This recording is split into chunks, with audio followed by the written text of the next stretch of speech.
Hey mga brods, may balita nga po tayo dito po sa SMB. Balak nilang ibalik ito pong si Shabazz Mohammed, ang kanilang dating import noong Commissioner's Cup 2022 mga brods. Ngayon, nasa Guangdong Southern Tigers ngayon. Ito pong si Shabazz, kung saan naglalaro ito sa CBA or Chinese Basketball Association. Yes mga brods, alam naman natin na ang taas ng offer doon at maraming magugulat ngayon sa pagnonood natin dito sa reports natin dahil ito nga pong si Shabazz, may kontrata ito sa CBA. Bakit kukunin ito ng SMB? Ganito kasi yan mga brods, once na kapag mataas ang iyong offer sa import na yun, syempre doon niya igagrab ang opportunity dahil alam naman natin, pera lang din yan sa basketball, lalo na sa mga imports mga kabrods dito sa PBA. Ito namang si Shabazz Mohammed, hindi din naman ito basta-bastang import dati ng SMB noong Commissioner's Cup 2022, kung saan isa siya sa mga highest pointer or highest scorer na import that time around. So ito nga pong si Shabazz Mohammed ngayon ay nire-reach out din ang kanyang agent ng SMB management kung pwede itong makuha nila ngayong Commissioner's Cup 2023. Alam naman natin, focus ang mga SMB management, MVP management sa ating FIBA World Cup ngayong August 25 na.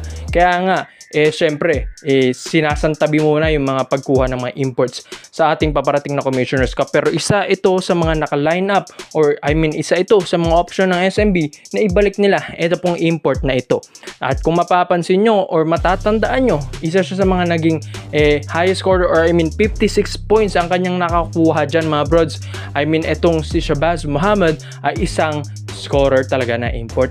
Hindi naman na kailangan ng SMB ng mga malalaking import mga brods like 6'10", 6'11" na kayang-kaya nilang kumuha ng mga malalaking import dahil andyan naman na sina Junmar Pardo, sina Mau Tautua. So ang kailangan na talaga ng SMB ngayon ay kumuha ng mga scorer na import na medyo malaki-laki rin. Ito pong si Shabazz Mohammed, malaki-laki ito na 6'8" or 6'9" na import, pero mga brods, highest pointer ito palagi. So kumbaga scorer talaga ito. Dati nga sa NBA talagang scorer na rin ito pong si Shabazz Mohammed. So alam naman natin na malalakas na din yung mga kukunin na imports ng mga iba't ibang kupunan next season dahil ang lalaki nun, kaya namang tapatan ng mga locals ng SMB yan. Lalong-lalo nandyan ang 6-time MVP na si Junmar Pardo. Kailangan lang nila ng katulad ni na Dez Wells, ni na Chris McCullough na kayang umiscore talaga, na kayang maglaro ng tres, at itong si Shabazz Mohammed na pipede rin talaga mga brods. So alam ko nga kailangan bumawi ng SMB next season mga brods dahil alam naman natin na talagang inisweep sila last season sa Governor's Cup 2023 ng Barangay Nebra San Miguel, kaya masakit-sakit yan para sa kanila. Magbabounce back ang SMB. Ito na nga, nila-line up na nila yung mga pwedeng option nila na import na katulad ni Shabazz Mohammed, ni Dez Wells at Chris McCullough. So ikaw mga brods, sa lahat po ng mga SMB fans, sa tingin nyo ba ang pagbabalik neto po ni Shabazz Mohammed ay malaking bagay ito sa SMB ngayong Commissioner's Cup 2023? Komento mo lang ang opinion mo dyan mga brods at isa-isayin natin yan. Dito naman po tayo sa kabilang balita naman natin mga brods. Speaking of FIBA World Cup 2023, ito pong si Chris Newsome ay isa nga po sa mga naandyan mga brods. Palagay ko nga baka masali talaga ito sa Final 12 lineup ng Gilas Pilipinas sa paparating na FIBA World Cup ngayong August 25 na mga brods. 2 weeks na lang mga brods, malapit na ng ating World Cup.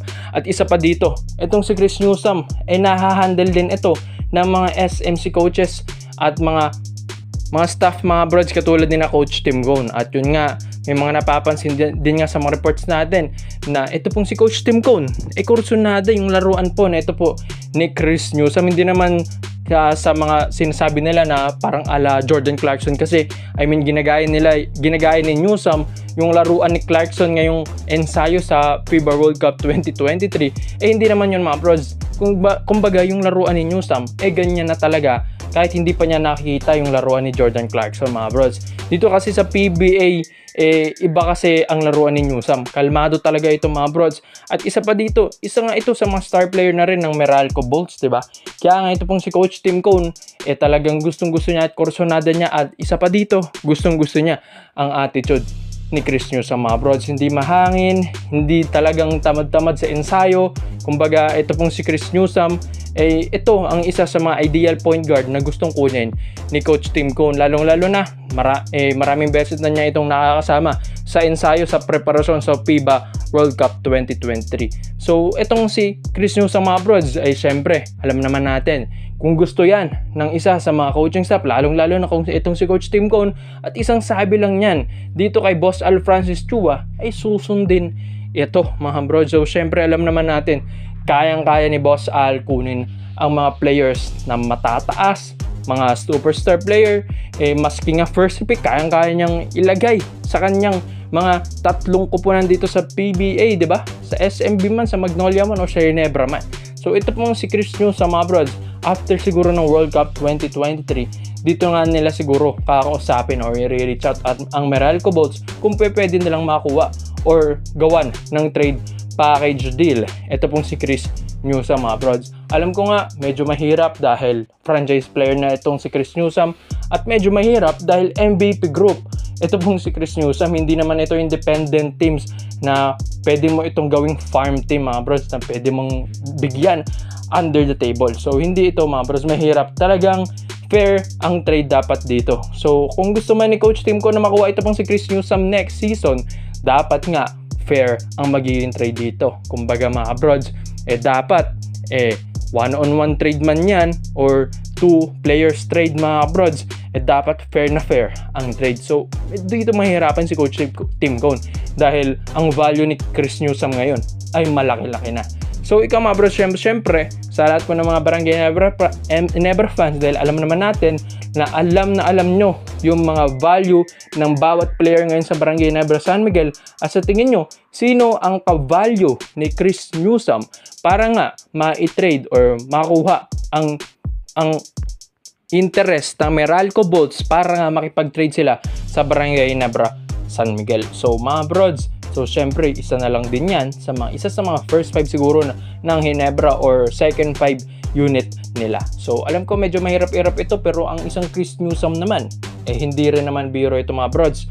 Alam ko hindi ganun ka-scorer ito pong si Newsome, pero taas ng basketball IQ na ito mga brods Di nga lang masyadong nagkakampyon from the past few seasons ang Meralco Bolts dahil syempre kinukulang din sila sa tao. So syempre hindi rin naman inconsistent yung mga ka-teammate ni Chris Newsome. Pero pagdating sa Ginebra, kung itong si Newsome siguro ang magiging point guard ni Coach Tim Cone at tulong-katulong ni Scottie Thompson mga prods, syempre mas mapapadelay siguro or magiging smooth ang kampyonato every season ng Barangay Ginebra San Miguel. Ikaw mga prods, Chris Newsome, sa tingin nyo ba babagay ba ito sa Barangay Ginebra San Miguel? Komento mo lang ang opinion mo dyan mga brods. Sa isa natin yan. Salamat po sa panonood mga brods. This is Overrated Highlights lang. I'm out.